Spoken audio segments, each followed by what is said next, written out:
Halo semeton, ketemu lagi dengan saya Ditya Putra Londir di channel kita, channel pecinta bonsai.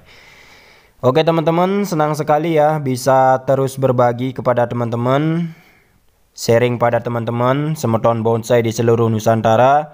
Semoga teman-teman dalam keadaan sehat dan tetap semangat dalam berkarya seni bonsai. Nah teman-teman, di konten kali ini kita akan sajikan bagaimana cara cepat ya, cara instan membuat atau merubah tampilan bonsai asam Jawa yang awalnya sangat-sangat sederhana sekali, sangat-sangat bisa dibilang kurang pas ya, kurang enak untuk dipandang. Kita akan permak, kita akan perbaiki tampilannya, kita akan restorasi ya, sehingga pohonnya terlihat lebih menarik, lebih gagah, lebih cantik dan juga lebih rapi ya. Kali ini kita main lagi asam Jawa seperti konten kemarin. Kemarin dari bibit, sekarang kita dari bahan ya. Nah teman-teman, sebenarnya bahan asam Jawa ini dari dongkelan yang saya dapat dari teman udah cukup lama dan belum juga laku ya. Yang saya pajang di stand, ternyata sekarang pertumbuhannya udah lumayan subur, tetapi belum ada juga yang meminang ya, atau belum ada yang minat dengan bahan asam Jawa ini. Mungkin karena tampilannya yang kurang menarik, kurang enak untuk dilihat, jadi agak kurang ya peminatnya. Nah, PR kita kali ini, atau tugas saya kali ini, kita akan perbaiki tampilan asam Jawa ini biar kelihatan lebih ganteng, lebih bagus, lebih enak untuk kita pandang ya. Nah ini contoh pengawatan yang bisa dibilang keliru ya teman-teman. Jadi buat teman-teman sebenarnya boleh saja seperti ini, tetapi kelihatan kurang rapi ya.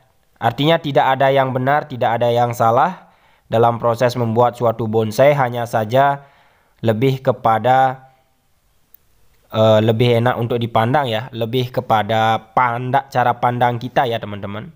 Kalau kawatnya menumpuk seperti itu ya tampilannya kurang menarik ya.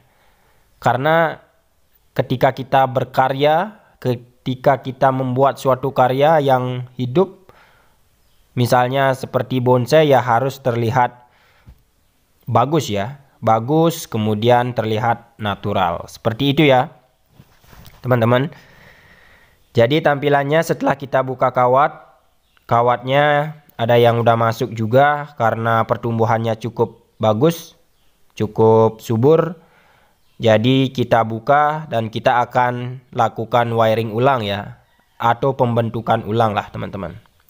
Jadi sebelum itu kita seperti biasa, kita akan pangkas seluruh daunnya biar seluruh anatomi dari pohon tersebut, seluruh percabangan, perantingan bisa terlihat dengan jelas ya. Dan juga nanti biar proses wiring atau pengawatannya bisa lebih gampang ya teman-teman. Tidak sulit lah. Nah ini ciri-ciri daun asam Jawa yang terkena penyakit ya. Agak kuning seperti ini, ada kuning-kuning, kemudian ada sedikit bercak-bercak jamur ya. Jadi untuk permasalahan asam Jawa yang kena jamur, saya kira apa ya, saya juga masih terus mempelajari, terus sharing sama teman-teman yang duluan suka bonsai. Katanya sih dari media ya, kalau asam Jawa terkena jamur pasti medianya yang berjamur, atau akar bawahnya bisa aja kena jamur itu ya. Tetapi solusinya mungkin dibongkar, diganti medianya biar lebih poros dan juga biar jamurnya hilang lah. Tapi saya pernah praktekkan seperti itu, tetap aja teman-teman, kalau daunnya udah kena jamur ya nggak terlalu berpengaruh juga. Itu pengalaman saya pribadi ya. Nah setelah kita pruning habis, tampilannya seperti ini. Kemudian cara posisi pohonnya juga kita akan sedikit miringkan ya. Jadi karena masih pakai pot, kita sama potnya kita miringkan ya teman-teman. Nah, untuk proses pengawatan seperti ini saya membutuhkan kawat ukuran 5, 4, 3, dan 2 ya teman-teman. Itu yang saya pakai, tetapi kali ini kita akan gunakan kawat hitam lagi. Kebetulan kemarin beli beberapa meter. Jadi saya kira untuk asam jawa ini karena percabangan dan perantingannya banyak dan juga bahannya saya suka gerakan, nggak terlalu kaku lah, adalah gerakan batang utamanya ya teman-teman. Jadi saya putuskan untuk menggunakan kawat hitam ya. Secara ekonomis memang lebih mahal, secara estetika pasti lebih kelihatan lebih bagus, tetapi biayanya cukup tinggi ya teman-teman untuk menggunakan seperti ini kawat hitam. Jadi saya salah ngomong tadi, bukan lebih ekonomis ya, tapi lebih mahal teman-teman ketika kita menggunakan kawat hitam seperti ini. Kalau berbicara ekonomis ya mungkin kawat yang warna silver ya, kurang lebih seperti itu.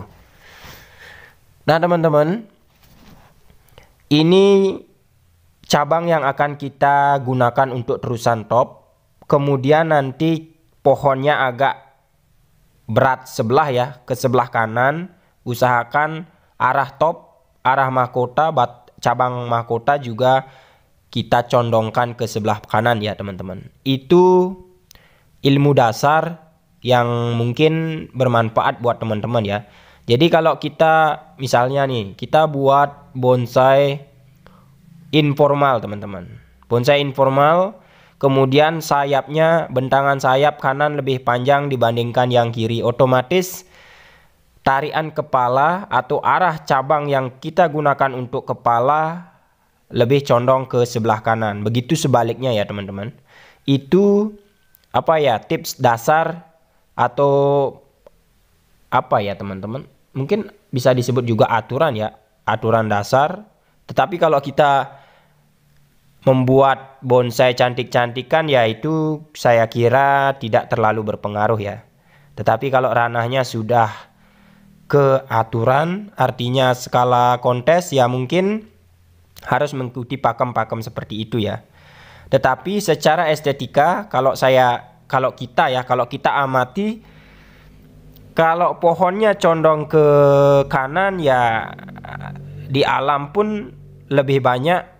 Kalau pohon condong ke kanan ya tarian kepalanya atau mahkotanya juga condong ke kanan ya. Itu karena pengaruh alam. Seperti itu ya teman-teman. Jadi untuk gaya yang saya pakai untuk asam jawa seperti ini, dengan gaya seperti ini, apa ya, lebih bunjin mungkin teman-teman. Bunjin ya, bunjin abstrak ya, dengan gerakan style yang saya suka, agak terpelintir-pelintir seperti ini. Jadi memang saya suka sekali membentuk bonsai dengan gaya terpelintir seperti ini ya.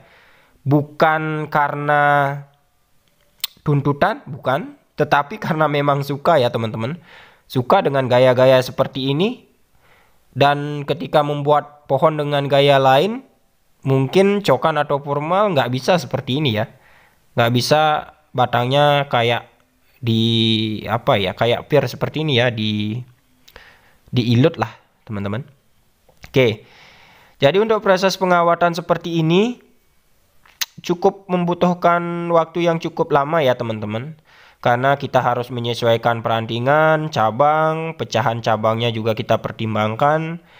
Ya adalah ranting-ranting yang memang perlu kita potong, kita pendekkan, ya sesuaikan aja. Yang penting kelihatan menarik ya, enaklah untuk kita pandang. Nah untuk perubahan-perubahan seperti ini bisa dikatakan membuat bonsai dengan cara cepat ya teman-teman. Artinya kita manfaatkan percabangan perantingan yang ada sebanyak mungkin agar pohonnya kelihatan nginplo seperti itu ya. Oke, jadi untuk proses selanjutnya kita belum ganti pot ya teman-teman. Karena ini dari dongkelan saya nggak berani langsung ganti pot. Lebih baik saya tambahkan media subur, media tambahan ya, dengan menggunakan talang seperti ini.